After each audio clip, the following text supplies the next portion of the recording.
In our politics lead, the Biden White House has informed 11 officials who had been appointed to military service academy boards by former President Trump to resign or they will be fired. A source says that those told to resign include prominent officials such as Sean Spicer, Kellyanne Conway, David Urban, H.R. McMaster. White House Press Secretary Jen Psaki answered questions this afternoon about whether President Biden was politicizing the issue. I will let others evaluate whether they think Kellyanne Conway and Sean Spicer and others were qualified or not political to serve on these boards. But the president's qualification requirements are not your party registration. They are whether you're qualified to serve and whether you're aligned with the values of this administration. Well, Kellyanne Conway just responded on Twitter with a copy of the letter she sent back to President Biden, which concludes, "I'm not resigning, but you should." Let's discuss. Seung-min, let me start with you. Psaki was responding to your question there, but we should point out it's not just political figures like Kellyanne Conway and Sean Spicer that were fired from these boards. It includes David Urban, who used to be a commentator here. He went to West Point. H.R. McMaster, who he was fired from the board of West Point today by Biden, but on Saturday he's going to get their highest alumni association award for graduates. So there are some individuals that have a claim to these positions who were just fired. Right. And the point that Jen was making to our questions earlier today is that these are presidential appointees. So, of course, they serve at the pleasure of the president who is in office. And she said she wanted appointees to the board that would better reflect the president's values. But also these boards, traditionally, these are, largely advisory and ceremonial. A lot of these they're 3-year terms. They go across administration. So it was an interesting move by the administration to do this. Now, how far the former Trump officials fight this and make it an issue, we'll have to see. I mean, Kellyanne Conway's letter seemed to think that she was going to push this on a little bit further. Right, and it wasn't exactly a letter that was demonstrating that she was capable of doing the job in a nonpartisan way. But John, let me ask you, because as Seung-min points out, these terms for these board members are staggered. Yeah. There were people from the Obama administration on the boards when Trump started who were not fired, who were still there. One of the fired Board of Visitors appointees, Megan Mobbs, who's a veteran, wrote, "President Biden ran on a supposed platform of unity, but his actions speak directly to the contrary." Wouldn't keeping at least some of the people like H.R. McMaster or David Urban or Megan Mobbs on the committee, on these boards, wouldn't that be more in keeping with what Biden promised he would do? Maybe, but we talk about the Trump administration as if these were the Bush people or they were the Reagan people. This was not like a normal situation. We had a president of the United States who was doing really irregular things. He had a hotel that foreign leaders were staying at to try to put money in his pocket, by all reports. And he got away with that. They put a Supreme Court justice on the court in the last year of the administration after denying Barack Obama to do the very same thing. I think we have to look at this in the totality of what really has happened with the Trump administration and recognize this is not normal, and we shouldn't pretend like the Trump time was normal. Well, that just seems like the ratchet effect, which is what we strive to prevent, I would think, if we're trying to bring people together.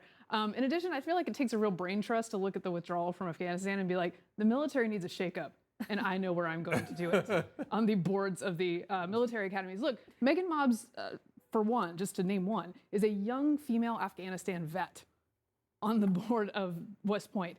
She deserves to be there, and her viewpoint is important, and the fact that these people can work in Comity and have for years is a boon to the military, and they shouldn't be tossed out. No, this is actually reflective of a stance that I came across in some reporting months ago. I remember during the transition, I was doing a story on what the Biden administration's approach would be to the different cabinet agencies and looking at the Department of Homeland Security, given that was so molded by the Trump administration to focus on some of the more aggressive immigration policies. One transition official told me when I asked, what about career officials that were here for multiple administrations, not just Trump, but also the Obama administration, or just anybody that worked for Trump and was involved in these policies? Would you consider keeping any of them? And this person said they are poisoned at this point. We're moving on from those folks. Now, that is for positions where you're instrumental in immigration policies, border policies, you're at a cabinet agency. This is different, right? We're talking about boards, and as was just stated, some of those,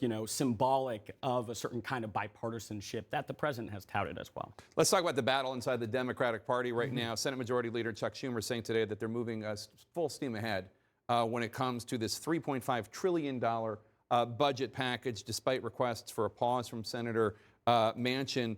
Who has the power right now in these negotiations? I can't tell. You have both AOC and Joe Manchin and Chuck Schumer and Nancy Pelosi. I can't tell who has the leverage. Right. Well, you've got Senator Manchin with his recent comments. You've got Pelosi, who has said that they're going to try and bring a vote on infrastructure by September 27th. However, is that going to come to fruition now? With, members of the House, Democrats in the House also focusing on reconciliation. A couple weeks ago, I did some reporting with my colleague Jonathan Wiseman, where we said, the president has clearly, showed that he can work with some Republicans and Democrats in Congress, but this is the real test of actually, can you unify those within your own party? Right. Can he work with the progressives? Take a listen to AOC segment. I, as well as many, many members of the Progressive Caucus, simply will not vote for Senator Manchin's infrastructure bill unless it is tied together with the Build Back Better Act so that we have an all of the above approach, so that we aren't saying it's either your bill or our bill, but that both of these bills must move forward together or neither will. Is there a path forward here?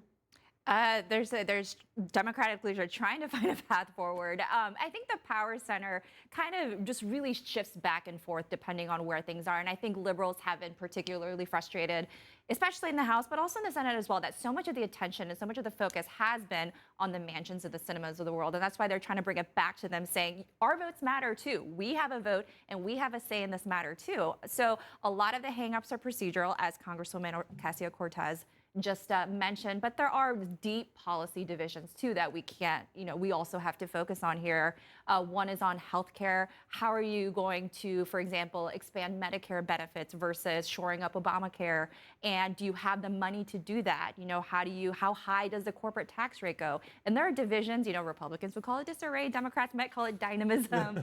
But there's a lot of substantive hurdles to have to overcome as well for the next several weeks. And then, of course, there are the 19 Senate Republicans who voted for infrastructure. They're getting pressure from the MAGA side of the Republican Party to not vote for that, even though they supported it. Yeah, no, and I think the question with the power center is whether progressives are actually willing to torpedo something with that sweet, sweet trillion at the end of it, even if it's 1 trillion, right? So I think there's a telling quote from Pelosi where she said, so we have reconciliation, infrastructure, CR, and somewhere in there we'll do the debt ceiling. And the U.S. Congress is telling you that they're going to do most of this during September. It's September 8th. Good luck with that.